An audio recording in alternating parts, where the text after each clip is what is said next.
একটা কষ্ট, আসলে কষ্ট ছাড়া কখনো জীবন হয় না। আর জীবন মানেই কষ্ট, এটা আপনাকে মেনে নিতেই হবে।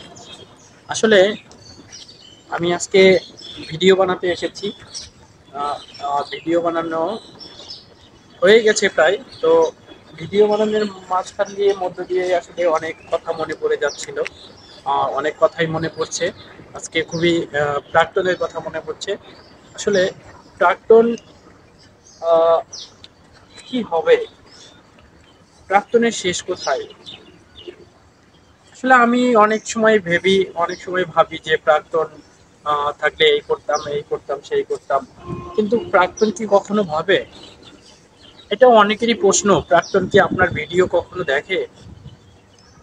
ভাই, এই যে একটা আপনারা আমাকে একটা প্রশ্ন করেন যে আপনার ভিডিওগুলো কি প্রাক্তন কখনো দেখে, আমার উত্তরটা না, বা আমি জানি না।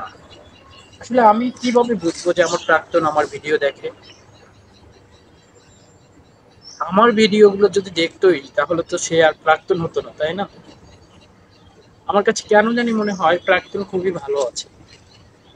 প্রাক্তন তার নিজস্ব সংসার গোছাচ্ছে, নিজের মন মতো করে সংসার চালাচ্ছে, তার স্বামীর সাথে থাকতেছে, তার ভালোবাসার হাজবেন্ডের সাথে থাকতেছে। সে সে এখন হয়তো পরিকল্পনা করতেছে একটা বাচ্চা হবে, একটা বেবি হবে, একটা সংসার থাকবে আমাদের।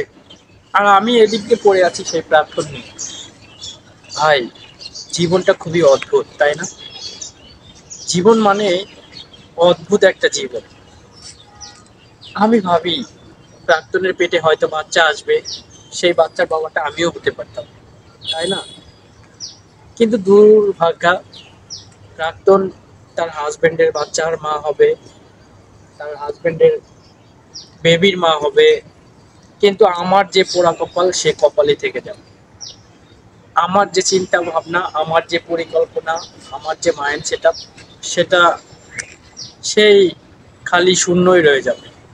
কখনো প্রাক্তনের বেবির বাবা হতে পারবো না, কখনো প্রাক্তনের বেবির সুন্দর একটা বাবা হতে পারবো না। প্রাক্তনের পেটে হয়তো বাচ্চা এসেছে, প্রাক্তন তার বাচ্চা কিভাবে আহ, লালন পালন করবে, কিভাবে বড় করবে, কিভাবে সংসার গোছাবে, সেই পরিকল্পনা নিয়ে ব্যস্ত আছে তার হাজবেন্ডের সাথে। আমিও কি সেই প্রাক্তনের সেই বেবির বাচ্চার বাবা হতে পারতাম না? বলেন, আপনাদের কাছে প্রশ্ন, আমি কি সেই বেবির বাচ্চা হতে পারতাম না? আপনাদের কাছে প্রশ্ন, আমি কি সেই বেবির বাবা হতে পারতাম না? অবশ্যই পারতাম। কিন্তু হেরে গিয়েছি টাকা এবং চেহারার কাছে। চেহারা এবং টাকা পয়সার কাছে আজকে আমি প্রাক্তন, আমার ভালোবাসার মানুষটিকে প্রাক্তন হিসাবে বলি। কারণ সে ধোকা দিয়েছে। আমার চেহারা ছিল না, টাকা ছিল না, কোনো কিছুই ছিল না, বাড়ি গাড়ি কিছুই ছিল না। আর তার হাজবেন্ডের বাড়ি গাড়ি, অনেক টাকা পয়সা, বিল্ডিং, ঢাকা শহরে অনেক বাড়ি অট্টালিকা আছে। সেই জন্যই সেই প্রাক্তন হয়ে এখন আমার কাছে আছে। কারণ ভাই, এই ভিডিওটা দেখে যারা অনেকেই কমেন্ট করবেন তাদের কাছে একটা রিকোয়েস্ট করব, আমার প্রাক্তন নিয়ে কেউ খারাপ মন্তব্য করবেন না। কারণ সে আমার প্রাক্তন হলেও তার প্রতি আমার অগাধ পরিমাণ ভালোবাসা এবং শ্রদ্ধা আছে। তাই ভিডিওটা সবাই দেখবেন।